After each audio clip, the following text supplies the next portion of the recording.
Bienvenidos chicos a la séptima clase de Botánica Médica 2. Hoy veremos acerca del estudio general de las plantas. O sea, qué es lo que nos hace a nosotros tomar una planta y hacerla un preparado medicinal. Para comenzar, ¿cuál es la diferencia entre botánica y fitoterapia? Simple, la fitoterapia solo es el estudio de las plantas medicinales, mientras que la botánica estudia desde dónde nació, o sea, cómo fue plantada, cómo fue cosechada, cómo fue recogida, etcétera, etcétera, etcétera. Las dos ciencias se combinan, pero igual son distintas entre sí. Todo esto forma parte de otros sistemas complementarios o completos de atención a la salud, englobados en la denominada medicina alternativa, tales como la naturopatía, la medicina tradicional china y el ayurveda, que estas son también o encajan dentro de lo que es la homeopatía, la farmacognosia, etc.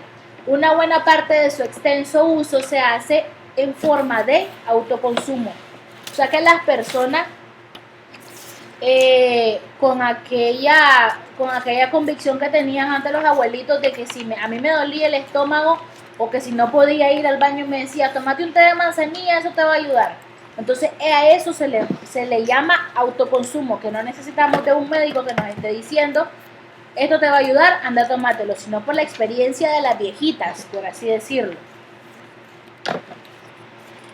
En el 2012, la EFSA, que es la Autoridad Europea de Seguridad Alimentaria, publicó un compendio de especies vegetales que contienen sustancias de posible riesgo o preocupación para la salud humana, y que cuando son utilizadas en alimentos o complementos alimenticios, esto se actualizó en un listado previo en abril que contenía 2009.6 especies de plantas nuevas, y que también esto entraba lo que eran las que se utilizaban como alimentos o complementos. Y después nos hacemos una gran pregunta, que es que si es un requisito saber de plantas para utilizarlas.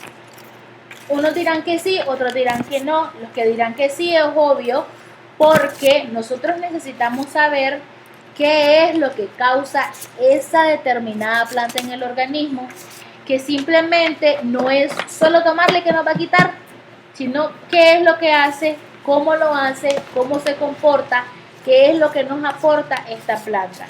Los que dirán que no es que te dicen, es que vale más la experiencia que haber pasado estudiando todo esto un montón de tiempo. A la larga, relativamente las dos tienen razón, pero si nosotros no queremos caer en problemas, como por ejemplo, qué es lo que le causé a esta persona solo porque escuché al vecino diciéndole que tomate un té de llantén, que eso te va a ayudar a la tos. No sabemos qué es lo que le va a causar a esta persona.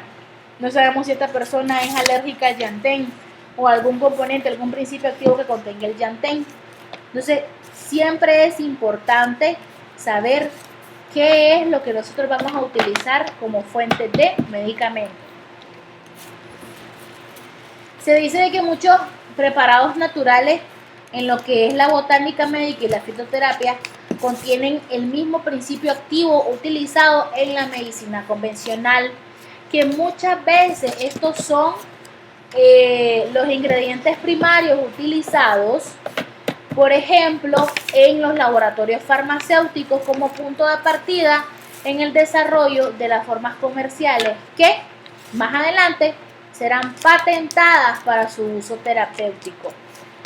Por ejemplo, que algunos o la mayoría de los alimentos que son, por ejemplo, para origen farmacológico, como el famoso metrotexate, que es hecho a partir de una bacteria, y que otros están también ligados a otro tipo de esporas o de microorganismos como los hongos, plantas, minerales o incluso algunos animales, que se había escuchado que el fitofármaco que combatía lo que era la diabetes era sacado del páncreas del cerdo, y que eso también fue utilizado mucho tiempo como tratamiento coadyuvante cuando no se tenía el desarrollo potencializado de lo que era la insulina.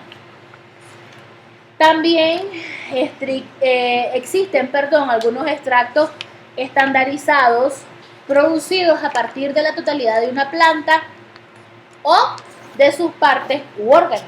Además de plantas, se utilizan ciertas algas, como por ejemplo la alga kombu, que es la que se utiliza también cuando nosotros tenemos desórdenes alimenticios y cuando nos da una anemia.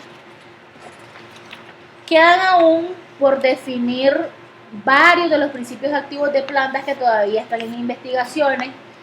También principios activos extraídos de lo que son los hongos o las levaduras, que deben incluirse como fitofármacos, porque en algunas patologías nosotros la podemos utilizar como analgésicos, que más adelante lo que nos provocan es un efecto alucinógeno.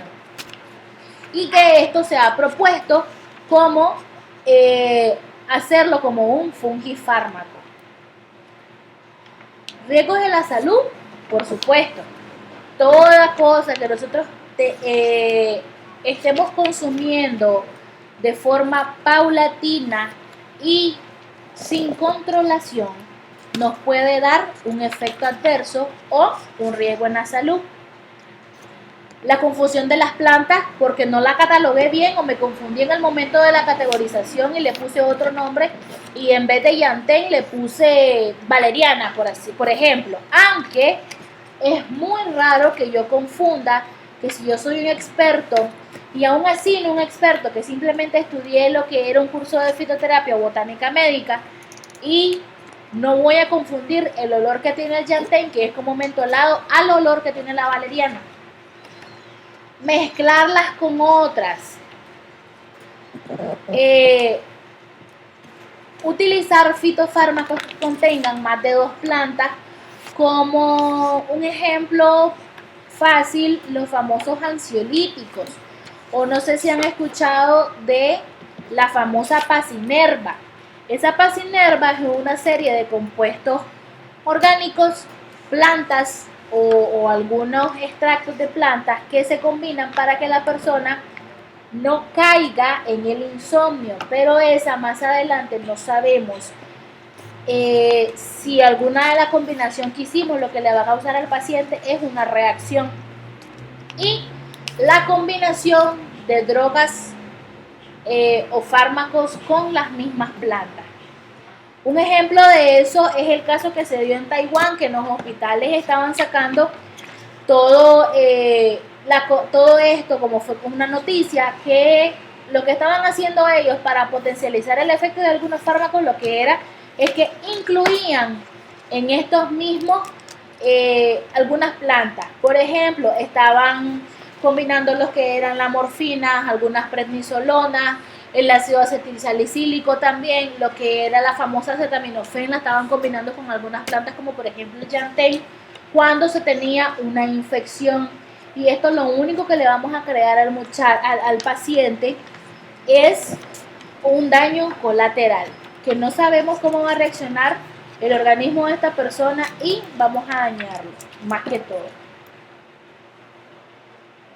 Hasta el año 2006, casi el 50% de estas plantas medicinales empleadas como materia prima eran de procedencia silvestre, lo que se suponía y todavía hoy se supone una amenaza para la supervivencia.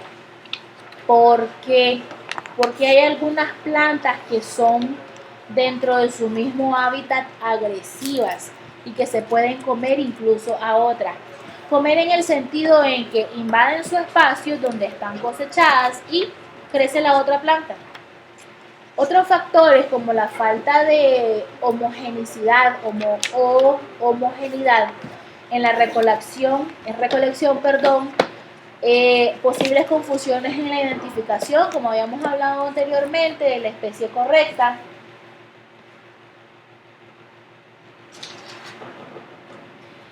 Y la ausencia de una estricta metodología en el control de calidad hacen que nosotros optemos por el uso de planes de cultivo de plantas medicinales por ejemplo, en una simple recolección de las que se pueden disponer libremente en la naturaleza. Y bueno, chicos, eso es todo por hoy. Les recomiendo que lean acerca de este mismo tema en lo que es el folleto donde sale todo lo que son las normas de la OMS para el cultivo de estas mismas plantitas.